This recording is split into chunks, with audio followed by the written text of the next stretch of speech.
This is the Spotlight review of Transformers Studio Series number 32, Voyager class Optimus Prime. This is the second Voyager figure to come out of the Studio Series, being the 2007 design. This is the one that also combines with Leader class Jetfire, which I do not have, so I will not be showing off how the transformation works to get ready for that combination. I will save it for another time. Before we take a look at the action figure at hand, let's put him aside for a moment because you know how this works. Let's take a look at the packaging. Up close in your face. Maybe that was too close. Starting off with the open window packaging here where the figure would actually be on the inside, especially the backdrop, which we'll take a look at last in this video. Here's a nice picture of 2007 Optimus Prime, number 32. Studio Series, Autobot logo, Optimus Prime. Ages 8 and plus, Transformers, Hasbro's logo, Transformers. Going up to the Misaligned Generations logo at the top right corner, Takara Tomy. Take a look at the side of the packaging here, which I've got to turn it this way so I can fit as much as possible in. As you can see, we got very nice design of 2007 Optimus Prime here. Looks very good. Above that, we've got the open window side packaging for the Autobot logo where it should be. And then down below all that, we got the authentic Transformer stamp, which to remind you, if it doesn't say authentic, it's a knockoff. The other side of packaging, which of course I gotta turn it this way once again, we have Studio Series number 32, Voyager class, Optimus Prime. To the back of the packaging, and here we got big screen inspired scale detail and backdrop. Yay. Transformers, Optimus Prime, Autobot logo. Highway Showdown, which is the backdrop that this figure comes with. And it's blocked off by some Japanese information here, which I cannot read this. Optimus Prime from his truck mode transforms into robot mode in 37 steps. Optimus Prime fends off the ferocious Bone Crusher, waiting for his moment to strike the final blow. And by that they mean decapitation. Speaking of Bone Crusher, here he is right here. Build the cast. Are they still saying that? That just doesn't make any sense. This is not a Build-A-Figure series. And down below all that, all we got is basically your licensing and location of where all this is created and da-da-da-da-da-da. And for some reason, warning choking hazard, it's actually on the back of the packaging. So that's going to do it for the packaging. Let's put it aside now. We have to show the obvious here. The only contents that this figure comes with outside of its weapon, the instructions. Wrong one. Here we go. So here's the instructions of Optimus Prime, and as part of the Studio Series line,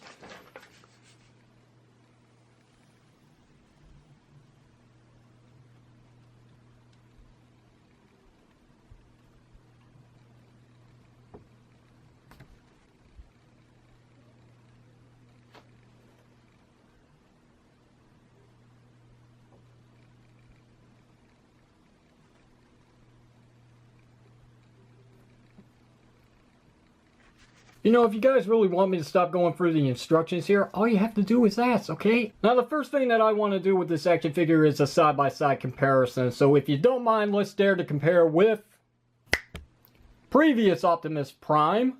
Right. So here's Voyager 1 and Voyager 2. Yep.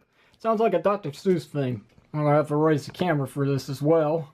And yes, I was right. The new Optimus Prime is actually longer. This is a much vibrant red compared to that much muted red, the real dark, kind of crimson-like that we got with this mold here. But you know what? I'm just going to have to be honest. If there was one color that I would change on this Voyager figure right here, it would be the blue. I like this blue a lot better than what they got going on here. And as you can see, both figures have the obvious feet syndrome revealing on the back of the bed of the truck with a hole for the trailer hitch. Here's a look at the back, where you can see, I'm guessing this is the refrigeration system for the truck. And they both look pretty good. This one being the new one has these tabs here that works with the new backpack on the figure. This one here, you know, so much cleaner, but obviously because it doesn't have that much to fold. And taking a look at the top of both cabs, you can see they're pretty clean except for the slots where we got some stuff that's going to tab in. Here's a good look at both grills. This one being painted silver, this one just being that flat gray plastic, which is pretty dark. Here's a look at the hubcaps with 2007 being on the top and the original being at the bottom. However, to give credit where credit is due, down below with these steps here, this is a much cleaner job when compared to the new one. As you can see, it's transformed completely as accurate as it comes on the instructions. I've gone through a lot of video reviews of those who have reviewed this figure,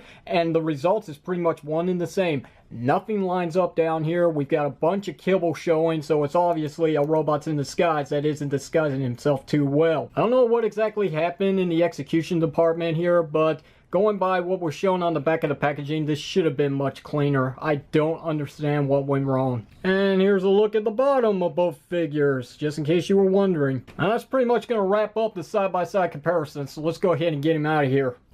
So finally we can get to the weapon that comes with Optimus Prime here, which is his iconic blaster instead of being the dual blades, which comes with the original release. And we do have some burnt marks here at the front where this was actually being fired off, right? Because it just looks more realistic. It's very nice. I love that attention to detail where they just slap some black at the tip of the barrel. But outside of that, everything else is just your gray plastic. There's no silver on it whatsoever. So what you can do via the instructions is that there's the slot right here. There's also this tab right here in the center of the blaster where you can, you guessed it, peg it in.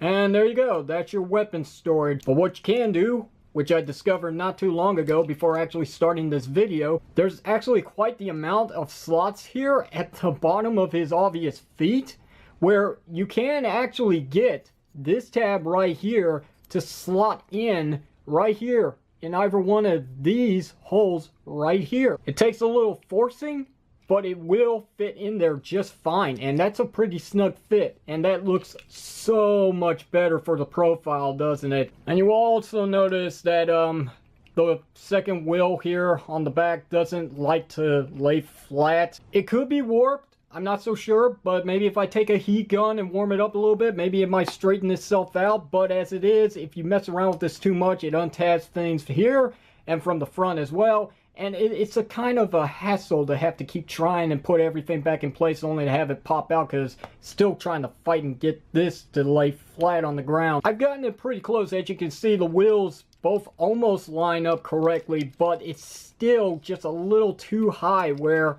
it doesn't roll too well on the ground. Oh well, beggars can't be choosers. So as it is a much needed improvement. I think this truck mode is more accurate compared to the original that we have. So, you know, you got a bigger nose in the front, which is pretty accurate.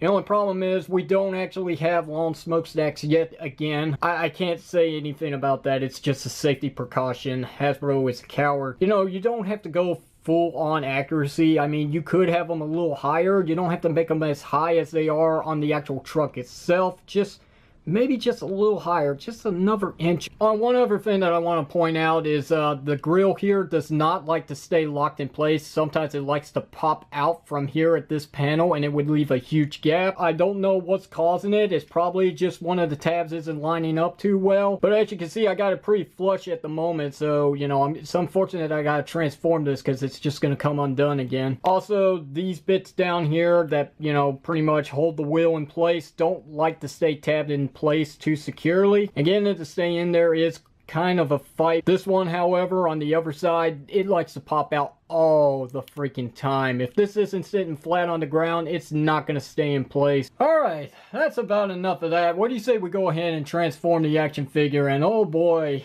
I've only done this a couple of times, so you're just going to have to bear with me if I go slow about this. So what I like to do to start things off is just untab these drums here. Go ahead and split apart this section here. Repeat the same process on this side. That should free up this entire section. Actually get it to lift up like so. Next, go ahead, if they haven't already, which they did, and just bring all this down. Repeat the same process on this side here. Come to the bed of the truck and untab it. Go ahead and rotate the feet down, revealing all this very nice engineering. Repeat on this side here. This one's actually much tighter. There we go. Come back to this wheel and go ahead and tab it right into place. And repeat over here. Next, what I like to do is go ahead and pop the top here.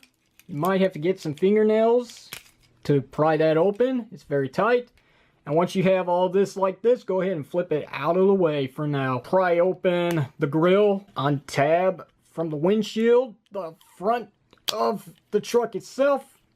Fold all this down like so, and we'll come back to this in a moment. Go ahead and flip out the faux windshields for robot mode. Go ahead and untab the air filters here. That's going to take the side of the door as well. Now we should be able to untab the forearms here, like so. And then on this hinge here, what we're going to do is we're going to swivel this up, like so. And repeat the same process on this side here. Fold the arms down so we can have some clearance here. Fold down the shoulder pads. Then what we're going to do is we're going to take the faux windshield here and we're going to flip it around. Make sure it gets past the air filter. You might have to flip this top piece up just a little bit to get that tab underneath to come out. That way you can flip it around. And we're not going to tab these in just yet. What we're going to do next is we're going to flip out Optimus Prime's head by pushing down. And there it comes. All the way. Go ahead and free these arms here from this tab like so. Tab these in now without any problems. Go ahead and tab in the windshield, just like that. Come into the back, and what we're going to do is we're going to take the flame details on these panels here, and we're going to line them up with one another, get it flush, just like that. Then we can take the air filters and fold them back like this. Repeat on this side here, like so. Come back to the front of Optimus Prime and flip up this hinge here, like so. Once you have it up like this, what you want to do is swing down his shoulder. And then we're going to fold all this back. There's a giant tab right here that's going to slide into that hole right there at his shoulder. Tab it in just like that. Repeat once again on this side. On this hinge here, we're going to fold it up. Then we're going to swing down his arm. Fold all this back. Tab in the hole right there at the shoulder. Again, put some force on it. There you go. And then we're going to stop at this point and we're going to work at the waist section. What we're going to do is we're going to push it all the way forward till it locks into place. And then we're going to rotate at the swivel joint right there. So now that his legs are facing forward, what we can do is fold back the grill section like so. Come to the backpack here, and what we're going to do is we're going to take these two tabs right here, and they're going to go into these two slots right there. Just like that. Two tabs right here on the back of the refrigeration unit. They're going to go right into this slot right here. Just like that. Pinch down on this joint here because you don't want this popping off, and what you want to do is you want to swing this entire piece down. Repeat on this side here. Pinch it down, swing it down, and then we're going to take these hinges and fold them in like this, and then we're going to swing it back like that. Swing it in, swing it back. There we go. We're almost there. What we need to do now is work with the forearm section. So what we do is we're going to swing this out just a little bit so we can fold this back. Go ahead and bring out his hand. And then on this hinge here, we're going to swing it up like so. Just like the original. And there we have an arm. Repeat the same process on this side. Swing it out just a little bit to untab it. And then bring it down.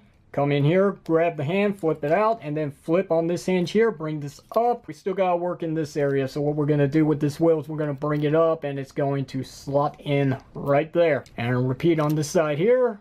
Swing it up, lock it into place, and then this wheel is going to untab, and it's going to swing up, and there's going to be a place for it to tab in, like so. Repeat on this side here, swing it up, and tab it in. And finally, just readjust everything to your liking. And here we have Optimus Prime in his robot mode, and this is a beast! I love the way this actually looks. And I'm not going to waste any time gushing over how this figure looks. Let's do a comparison again with the original Voyager class Optimus Prime. And the first thing that you will notice right away is the height difference. This Optimus Prime is just a tad bit taller. But taking a look at both figures up close, and as you can see, there is so much of a difference going on here. If this really is just a retooled action figure from the original mold, I really can't notice it. I'm taking a look at the chest of the figure, and as you can see, we got a hideous black piece, followed by the 2007 figure actually having a very nice looking windshield sticking out at the front of the chest. The side doors here are not painted on the original, whereas on the 2007 one they are. You can see some very nice detail here at the ab section of the original. Compared to the new one, it is quite a difference maker. You also notice that these sections here around the abs do not stick out as far as the new one, because this is actually a separate piece. Here's a look at the crotch section on both figures, and they pretty much look one and the same. We got some breakups of blue here at the hips, where this is just all blue. Here's a look at the knee section on both figures, going down to the bottom, and this is the one area where where I say the original mold actually wins. Hasbro and Takara Tomy decided to skip out on the wheel wells actually folding down on the new mold when compared to the original, which I gotta say, that makes quite a difference there, and this wins in this department. Taking a look at the side of both action figures, in case you wanted to know, as you can see, neither wheels are actually in the place where they should be, going for movie accuracy, which should be actually at the legs. But I will say this one actually does clean up a lot better with all these panels and the way it actually folds up around the legs. When compared to this, you don't actually have this blocky piece right here, the wheel well sticking around on the side of the hip. Here's a look at the back of both action figures, and this is what you really want to see, the major difference between the backpack. This being more like the Revenge of the Fallen Leader class action figure, which is more accurate to the design of Optimus Prime in the movie, compared to the original where they were just trying something here. And taking a look at both figures one last time here, and obviously the winner is the new one. It's a major improvement. Now I know a lot of people are going to complain because they probably just got this figure here, but as it stands, you can't go wrong with either one. They both have their own charm. They come with their own accessories, such as the dual blades that came with the original, compared to the ion blaster that comes with the new one. But if you want to complete the accessories on Optimus Prime, you gotta have both figures, so you can't go wrong. Let's see how well these blades actually work with the new mold. So they're supposed to just slot right into place, like so. And here's new Optimus Prime with the dual blades. As you can see, they do work with this figure. So again, it's no loss here if you have both. It's actually a gain. And if you wanted to, you can also give Optimus Prime that exclusive shotgun, though he's not holding it properly. Maybe I can get... Oh yeah, okay, you can slide it down a little bit more. There we go, that looks more natural. But what you really want to give this figure is obviously his weapon that he comes with, which is his ion blaster. And boy, oh boy, does that look good. One other thing I don't want to skip out on here is the face sculpt, and as you can see, it's a very nice sculpt, once again, of Optimus Prime, with some very nice baby blue eyes there, which really pop around the silver. And taking a look at the back, we don't have a screw hole present, which I do prefer on my Transformer figures, unless I need to fix something, and then we got a bit of a problem. So moving right along into the articulation, and we do have a ball joint for the head to get this much looking up, get that much going down. Do get a little side-to-side pivoting as well. And you do get a full rotation if you want. And we got a hinge joint for inward and outward movement at the shoulders. Got a swivel cut to bring a full 360 rotation. Bicep swivel cut. Single jointed elbows. That does get more than 90 degrees of bend. There's wrist rotation here. And if you move this piece out of the way, you do actually have a hinge joint here. There's a swivel cut at the waist, which is fully present in this mode. The legs are universally jointed with this much kicking forward and this much going back because there's quite the hindrance going on with the wheels in the way. But that's not to say you can't pull off a very nice JCVD split, so there's your still quality, people. Enjoy it. We also have a thigh swivel cut down here. Single jointed knees that are very tight on my figure, but you can get way more than 90 degrees of bend. Quite impressive. There's a hinge joint to allow up and down movement all the way on this figure's feet, which also includes a very nice ankle rocker pivot. Alright my friends, it's that time of the video review where we do some size comparison in robot mode. So let's dare to compare with some other Autobots such as Transformers Studio Series Deluxe Class Bumblebee, Transformers Studio Series Deluxe Class Autobot Jazz, Transformers Studio Series Deluxe Class Ratchet,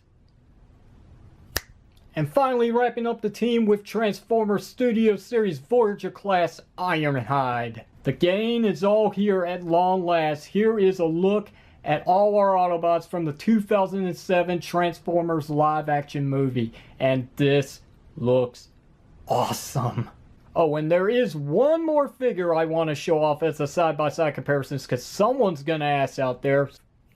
A side-by-side comparisons with the new Voyager class Optimus Prime compared to the Voyager class Megatron from Revenge of the Fallen. Once again, Megatron still towers over Optimus Prime, but as going by a side-by-side comparisons by the chart that I've seen online, this is actually pretty accurate as they come. And finally, it's time to take a look at what everybody's been anticipating. Not really, but I gotta show it anyway. That's the last part of this review. Here is the backdrop that comes with Optimus Prime. It is once again the Highway Showdown. As you can see, we got a bit of destruction going on here. Let's go ahead and put Optimus Prime on here and see what this looks like. It's not too bad. I mean, you can get away with it, even though the logic kind of fails here, because it looks like if you're going by the perspective of this view here, it's like Optimus Prime's kind of floating in the air. I kind of feel like maybe they should have chose a better scene, like maybe the final battle that happened in the movie between him and Megatron, even though we've got quite enough of the Mission City battle. Or maybe they should have done underneath around the area of the bridge where Optimus decapitated Bone Crusher. It's just where this view is taking place at, from the perspective of a bird-eye view, it just does not look right. It's just my opinion. Sadly, it's time to close out the video with my final thoughts. Is this figure worth it? Where have you been if you haven't been hearing me throughout this whole video? Yes, he's worth it. He's totally worth it. If you can only get one Voyager figure, this is the one to get. If you got the original, don't feel bad for yourself, because again, there is a positive to that negative. You are not going to get the Energon blades with this version of Optimus Prime. It comes with the original. That's the only way to get it. I still feel like the original Voyager class Optimus Prime has a place somewhere in my collection of the Studio Series line. And who's to say that this one won't be replaced later on with that upcoming Leader class rumored Transformers Optimus Prime figure from Dark of the Moon. But as it stands, if this really is a retool of the original Voyager, how could they even retool this one to make it much more of an improvement than what it already is? Perhaps maybe they could fix the wheel wells down here and have them fold around the very bottom wheel at the feet. That would be an improvement. Perhaps maybe they could lock in the backpack here because it does actually like to swing back and forth on its own. Maybe they could fix the truck mode with the problems that I had with it at the early part of this video. But regardless, those are only nitpicks. There really isn't anything to complain about on this Optimus Prime figure. He's amazing. He's a must-have. If you haven't found him yet, well, nobody's found him yet here in the US as far as I know. I had to take a gamble. I had to order this from overseas, and I did pay a little bit. Obviously, nobody's going to want to pay a fortune for this figure, so when it comes to it, just wait till it shows up in stores. Probably next month or something like that. If anything, just wait until he starts popping up at BigBadToyStore.com or maybe even Chosen Prime, TF Source. Don't pay Robot Kingdom's shipping because it's outrageous for those who live in America, which I'm sure that's a lot of my viewers as it is on this channel. Regardless though, once you see this figure, pick him up. He's definitely worth it. He is a major improvement overall from the original Voyager, but if you see both, get them both. And honestly, it's the only way to get all the weapons for this figure. So questions or comments, you know what to do. Hit it down below in the comment section of the video. If you like today's video review, hit the thumbs up button. Don't forget to give me a sub up. If you didn't like it, hit the thumbs down. Don't forget to throw in the towel. Until then, my friends, this is the Unprofessional Toy Reviewer Hasbro signing off by saying, when the opportunity persists, don't give up on your dreams. Siege the moment. Thank you for watching.